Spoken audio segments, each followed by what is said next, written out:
సాక్షాత్తు సీఎం గారు చెప్పారు నాకు, నేను ఈవిడని జాయిన్ చేయించావు, ఆయన నేను మార్చమంటే ఏమో నుంచి పట్టుకున్నాడు, నేనేం చేయనబ్బా అన్నాడు. ఓహో అది అర్థమైంది నాకు తర్వాత, ఓహో ఈయనే ఉన్నాడా అని. అదంతా తీసాం బయటికి, తీస్తే మహానుభావుడు ఉన్నాడు మొత్తం డే 1 నుంచి. ఇక్కడేంటి, ఇక్కడ నేను ఉంటే క్రాస్ ఓటింగ్ అవ్వదు, 22,000 క్రాస్ ఓటింగ్ తీసుకోవడానికి అవ్వదు, ఇది గ్రౌండ్ గ్రిప్ ఉంది, రేపు మీరు గెలుస్తారు కాబట్టి అటు భీమిలో తెచ్చి ఇక్కడ వేసేయండి, వాళ్ళు కొత్తగా వచ్చి ఉంటారు పాపమో, వాళ్ళని కూడా ఇక్కడ బలి చేసేయచ్చు అని చెప్పేసి, ఏదైనా ఒకటి పాదు వాళ్ళు ఉంటే అక్కడ పాదు అని చెప్పేసి వాళ్ళని తెచ్చి ఇక్కడ వేసి నన్ను బలిపశులు చేసేసారు. అంతే తప్ప ఇంకోటి కాదు. ఈ కుట్రలో వాళ్ళకు అక్రమ ఇంజనీర్ ఒకటి తెలిసింది, కుట్ర జరిగింది, నన్ను ఉద్దేశపడి తెచ్చి ఇక్కడ పడేశారు, నా జీవితము వంశీ గారికి 2 జీవితాలు తీశారు అని వాళ్ళకు కూడా తెలిసి వాళ్ళ పరిస్థితి కూడా అలాగ ఉంది పాపం. ఇవాళ చాలా ఘోరంగా ఉంది. దానికి కారణం ఎవరు నమ్ముకొని, ఎవరు మాట్లాడినారు మీరు? ఇప్పుడు నా పార్టీ జెండా కట్టాడైనా అమ్మి మన వ్యక్తి, పార్టీ కలర్ తెలుసా? విజయం గారు పోటీ చేసినప్పుడు ఏం తిట్టాడు తెలుసా, ఏమన్నాడు తెలుసా మీకు? తెలిస్తే నిద్ర కూడా బాగున్నాం అలాంటి మాట్లాడినారు. అలాంటి వ్యక్తులు మాట్లాడి వాళ్ళ మాలాంటి వాళ్ళు పోగొట్టుకున్నారు. సరే ఏదేమైనప్పటికీ జరిగిపోయింది కాబట్టి ఈ రోజు నుంచి మీ అందరి సహాయం కావాలి. జనసేన పార్టీని పూర్తి స్థాయిలో నిర్మించడానికి మీడియా సోదరులు, విశాఖపట్నం ప్రజలు, జనసేన నాయకులు, ఇంకా మేధావులు, లాయర్లు, డాక్టర్స్ అందరినీ రిక్వెస్ట్ చేస్తున్నా, ఒక్కసారి ఆలోచించి మీరు అందరూ మంచి నిర్ణయాలు తీసుకొని జనసేన పార్టీని బలోపేతం చేయడంలో మీరందరూ కూడా కీలక పాత్ర పోషించాలని నేను మనస్ఫూర్తిగా కోరుకుంటూ నాకు అవకాశం ఇచ్చిన ప్రతి ఒక్కరికి పేరు పేరున ధన్యవాదాలు చేస్తాను. Thank you.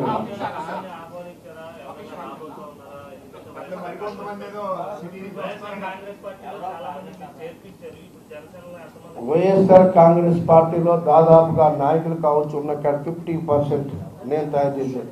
ఇంట్లో ఉన్న వాళ్ళు కూడా తీసుకొచ్చి క్యాడర్ తయారు చేశాను. రాజకీయాలకు సంబంధం లేని అందరూ తీసుకొచ్చా. 50% నేను తయారు చేసిన వాళ్ళు ఉన్నారు. అందరినీ క్లీన్ చేస్తాను, నో డౌట్. కొంచెం టైం, పండగ వెళ్ళిపోయిన వెంటనే ఆపరేషన్ స్టార్ట్ చేస్తాం. అక్కడ ఎవరు ఉండరు, ఒక్కరు కూడా మీరేం ఆవేశపడ అవసరం లేదు. నా సత్తా ఏంటో చూపిస్తా, కంగారు పడ అవసరం లేదు. ఆఫ్టర్ పొంగల్ ఫిబ్రవరి ఎండింగ్ కల్లా మొత్తం క్లీన్ చేస్తా. గ్రౌండ్ లెవెల్లో 1 గంటలో క్లీన్ చేస్తాను. ఆవేశపడదు మీరు ఎవరు. చూస్తూ ఉండండి.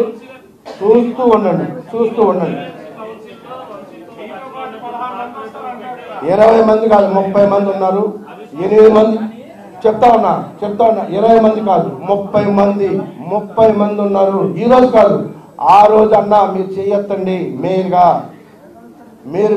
చేయొత్తండి, మీరు మేయర్గా చేయొత్తండి, చాలు మేము లేచిపోతామన్నారు. వద్దు, జగన్మోహన్ రెడ్డి గారి మాట విన్నా ఉన్నా. నేను ఒకటే చెప్తా ఉన్నా మీ అందరి తరఫున, ఆ రోజు ఫస్ట్ బొకే నాకు ఇప్పించాడు. నాకు అత్యంత ఆప్తుడు వాళ్ళ మేయర్, నా రైట్ హ్యాండ్ లాగా ఉండేవాడు, నా అన్నదమ్ముల్లాగా ఉండేవాడు. ఒక్క మాట, ఇలాగ నీకు మేయర్ ఇవ్వట్లేదు, ఎమ్మెల్యే ఇవ్వలేదు, మేయర్ కూడా ఇవ్వలేదు అంటే అది కూడా నేను త్యాగం చేద్దాను జగన్మోహన్ గారి కోసం. ఒక మాట చెప్పలా, తీసుకొచ్చారు. ఫస్ట్ బొకే కూడా నాతో ఇప్పించాడు. ఒక్క మాట అడుగుతా ఉన్నా జగన్మోహన్ రెడ్డి గారిని, ఒక్కసారి విజయసాయి రెడ్డి గారిని సీఎం సీట్లో కూర్చొని పెట్టి ఒక్కరోజు మీరు ఎమ్మెల్యేగా కూర్చొని చూడండి, ఆ బాధ మీకు ఎలా ఉండదు. ఆ బాధ మీరు బరాయించండి. ఆ బాధ బరాయించిన రోజున ఎదుటి వాళ్ళు బాధపడి మీకు తెలుస్తుంది. ఒక్కరోజు ట్రై చేయండి, 24 hours ఆ సీట్ ఆయన కూర్చోబెట్టి మీరు ట్రై చేయండి. అలాంటి అవమానాలు కూడా నేను బరాయించాను మీకోసం. నేను ఒక్క విప్పడితే ఎవరన్నా మీకు అన్యాయం అనిపించలేదా? ఎదుటి వాళ్ళు బాధ పడదా మీకు?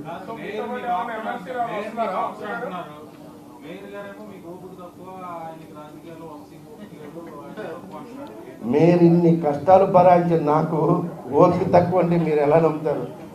ఎవరు పర్లేరు, ఫస్ట్ రోజు బర్న్ అయిపోతారు. ఈ ప్రపంచంలో ఇన్ని కష్టాలు అనిపించిన ఎవడు ఉండడు.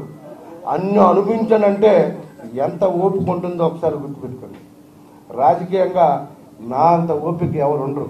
నోరు కూడా ఇప్పకుండా 14 సంవత్సరాలు జర్నీ చేశాను. ఇంకా నాకు ఓపిక లేదంటే మరి ఆ మహిళ గారు అన్నారో మీరు అన్నారో నాకు తెలీదు. సార్ ఈ జనసేనకు సంబంధించి అన్ని నియోజకవర్గాల్లో కూడా పోటీ చేయడానికి రెడీగా ఉన్నారు సార్. ఈ నేపథ్యంలో మీరు కూడా వచ్చారు. వాళ్ళు ఎప్పటి నుంచో పనిచేస్తున్నారు.